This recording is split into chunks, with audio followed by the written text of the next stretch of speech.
ابتدا ہے تیرے نام سے، تو جو قادر ہے ہر شے کی تخلیق پر، تو کہ سب سے بڑا اور سب سے جدا گانا فنکار ہے۔ اردو سے بے پناہ محبت کرنے والوں کی خدمت میں میرا محبتوں بھرا سلام۔ یہ رنگ و نور کی محفل، یہ شام آپ کے نام، یہ رنگ و نور کی محفل، یہ شام آپ کے نام، محبتوں کے ہزاروں سلام آپ کے نام۔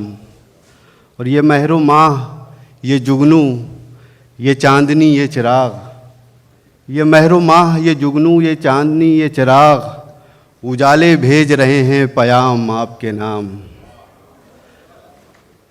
خواتین و حضرات، آج ایک بار پھر مجلس فخر بحرین برائے فروغ اردو بے انتہا فخر و انبساط اور مسرت کے ساتھ آپ کے دلوں کے دروازے پر دستک دے رہی ہے، اور یہ موقع ہے بحرین میں دوسرے عالمی مشاعرے کا جو بیات فراق منعقد کیا جا رہا ہے۔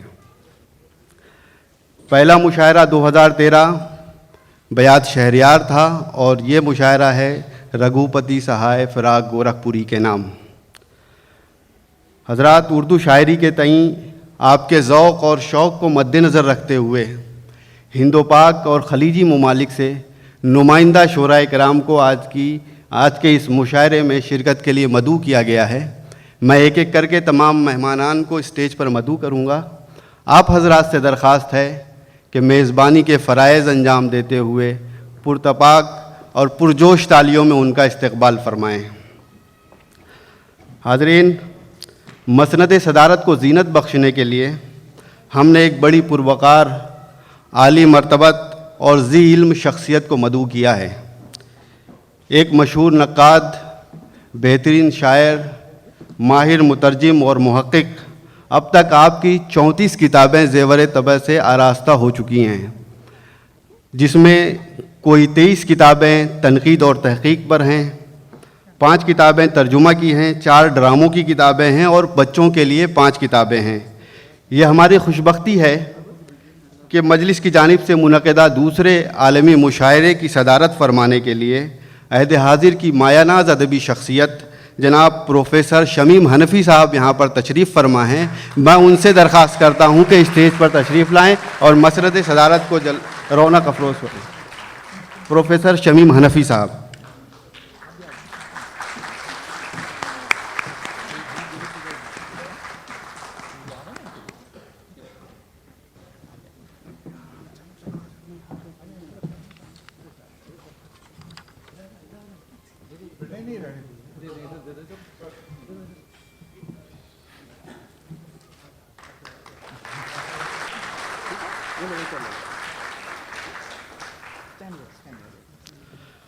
خواتین و حضرات، ہر دل عزیز سفیر ہند برائے بحرین ڈاکٹر موہن کمار صاحب نے اپنے قیمتی اوقات سے وقت نکالا اور آج کے مشاعرے میں ہماری سرپرستی فرمانے کے لیے یہاں پر جلوہ افروز ہیں۔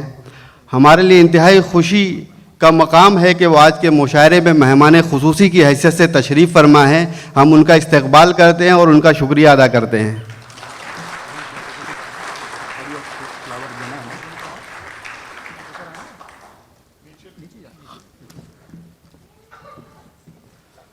ان کی خدمت میں ابو طلحہ صاحب ہدیہ گل پیش فرما رہے ہیں۔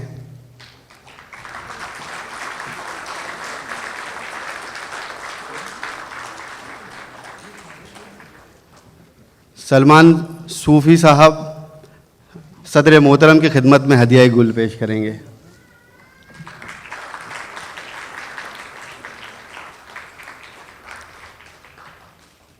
خواتین و حضرات، اردو شاعری کی ایک بہت اہم اور توانا آواز جنہیں عصر حاضر میں فخر اردو کہا جا سکتا ہے، محترم جناب خورشید رضوی صاحب لاہور پاکستان سے تشریف لائے ہیں۔ ان سے دست بستہ گزارش گزار ہوں کہ اسٹیج پر تشریف لائیں۔ محترم خورشید رضوی صاحب۔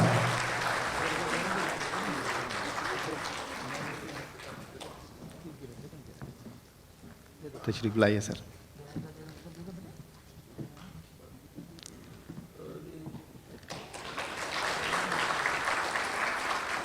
حضرات، رامپور ہندوستان سے ایک ایسا شاعر جو اپنی منفرد شاعری اور بہترین ترنم کے حوالے سے ایک اپنی علیحدہ شناخت رکھتا ہے، جناب اظہر عنایتی صاحب، میں ان سے درخواست کرتا ہوں کہ اسٹیج پہ تشریف لائیں۔ محترم جناب اظہر عنایتی صاحب۔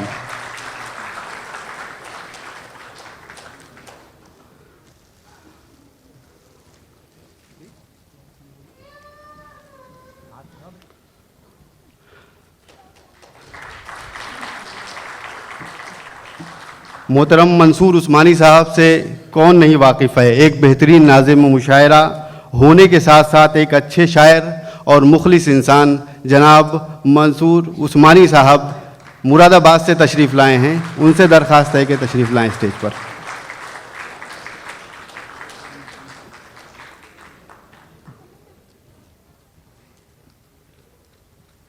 تشریف لا رہے ہیں جناب منصور عثمانی صاحب۔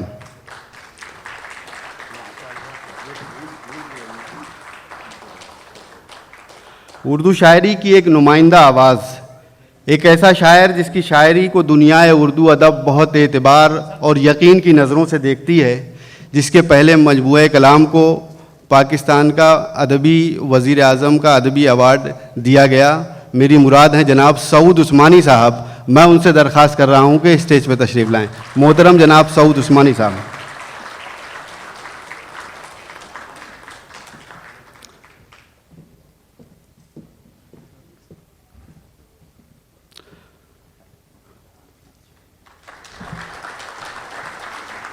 حاضرین، جب خلیجی ممالک میں اردو شاعری کے متعلق بات ہوتی ہے تو ایک بہت اہم نام ابھر کر ہمارے پڑوسی ملک سعودی عرب سے آتا ہے، جناب سہیل ثاقب صاحب کا۔ میں ان سے درخواست کر رہا ہوں کہ اسٹیج پہ تشریف لائیں، جناب سہیل ثاقب صاحب۔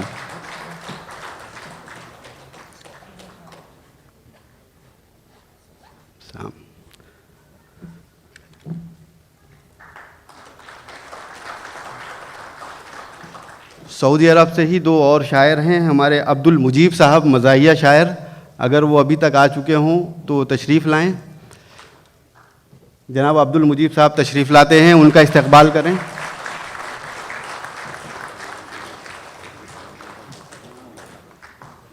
ایک اور شاعر خالد صدیقی صاحب، وہ بھی سعودی عربیہ سے تشریف لائے ہیں۔ خالد صدیقی صاحب سے درخواست ہے کہ وہ اسٹیج پہ تشریف لائیں۔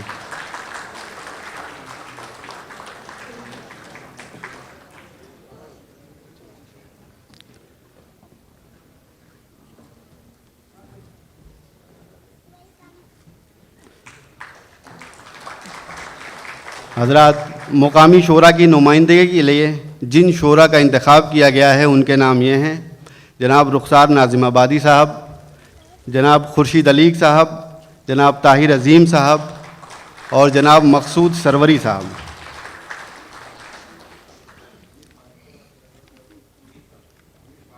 امیر پاشا صاحب، ان کا بھی استقبال کیا جاتا ہے۔ خواتین و حضرات، اب ایک ایسی شخصیت کا ذکر کہ اردو شاعری کے لیے جس کا جنون اپنی مثال آپ ہے، بحرین میں زبان و ادب اور ملک و قوم کے لیے جس کی خدمات لائق تحسین ہیں، ایک سیلف میڈ شخصیت جس نے اپنی تاج محل جیسی خوبصورت شخصیت کی تعمیر خود کی ہے۔ فارسی کا ایک مقولہ ہے کہ خود کوزہ خود کوزہ گرو خود گیلے کوزہ، کہ وہ ایک ایسا شخص ہے کہ جو خود جام ہے اور خود جام بنانے والا بھی ہے، اور وہ مٹی بھی وہ خود ہے جس سے اس جام کو تیار کیا گیا ہے۔ ایک ایسا شخص جس کی خدمات کا دائرہ بے مثال ہے اور لامحدود ہے۔ شکیل ٹریڈنگ کمپنی اور پرائڈ آف بحرین کے مالک، مجلس فخر بحرین برائے فروغ اردو کے بانی، اور سب سے بڑھ کر ایک بے انتہا مہربان اور مشفق شخصیت جسے آپ تمام شکیل احمد صبرہدی کے نام سے جانتے ہیں۔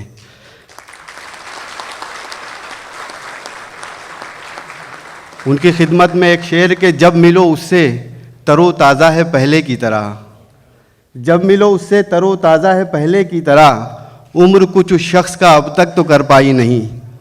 اور ہماری دعا ہے کہ وہ ہمیشہ اسی طرح تر و تازہ اور صحت مند رہیں اور زبان و ادب اور ملک و قوم کی ترقی میں بڑھ چڑھ کر حصہ لیں۔ میں بانی مجلس جناب شکیل احمد صبرادی صاحب سے درخواست کر رہا ہوں کہ تشریف لائیں اور کلمات تشکر اور کلمات استقبالیہ پیش کریں۔ جناب شکیل احمد صبرادی صاحب۔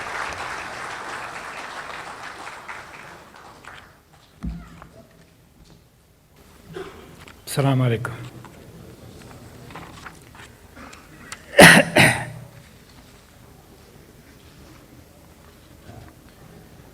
صدر محفل عالی جناب پروفیسر شمیم حنفی صاحب، مہمان خصوصی عزت مآب ڈاکٹر موہن کمار سفیر برائے ہند بحرین، ہند و پاک اور خلیجی ممالک سے تشریف لائے محترم شعراء کرام اور معزز حاضرین محفل، السلام علیکم۔ وقت کے پاؤں کی زنجیر ہے رفتار ندیم، ہم جو ٹھہرے تو افق دور نکل جائے گا۔